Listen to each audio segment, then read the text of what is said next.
తండ్రి అనేది ఒక ఇంట్లో అది ఒక గొప్ప భాగ్యముగా ఉంటుంది. నాన్న ఉన్నారు, అన్ని చూసుకుంటారు, నాన్న కష్టపడతారు, సంపాదిస్తారు, నాన్న ఉద్యోగం చేస్తారు, ఇంటికి తీసుకొస్తారు అనేది తండ్రి యొక్క పాత్ర ఎంతో అద్వితీయమైనటువంటిది. కానీ ఆ తండ్రి కుటుంబాల్లో లేకపోతే ఆ స్థానాన్ని భర్తీ చేస్తాడు పరలోకపు తండ్రి.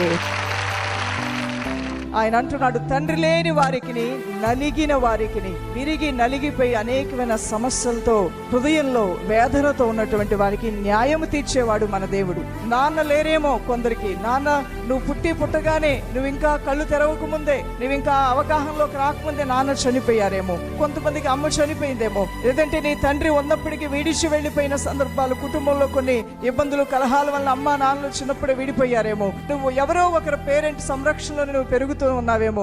అయినప్పటికీ కూడా నీకు ఇవ్వబడిన భాగ్యం ఎంత గొప్పదంటే, యేసుని నమ్మిన ప్రతి ఒక్కరికి ఆయనే మంచి తండ్రిగా ఉండి నడిపిస్తాడు. దైవజనమ, పరలోకమందున్న మా తండ్రి అని ప్రార్థన చేయమని ఆ స్వాతంత్రాన్ని దేవుడు మనకిచ్చాడు. ఆ తండ్రితో కలిసి నువ్వు వెళ్తున్నావు, ఆ తండ్రితో కలిసి నువ్వు ప్రయాణం చేస్తున్నావు, ఆ తండ్రి సన్నిధిని నీతో పాటు మోసుకొని వెళ్తున్నావు. ఈ తండ్రి నిన్నెన్నడూ విడువడు, ఆయన ఎడబాయుడు.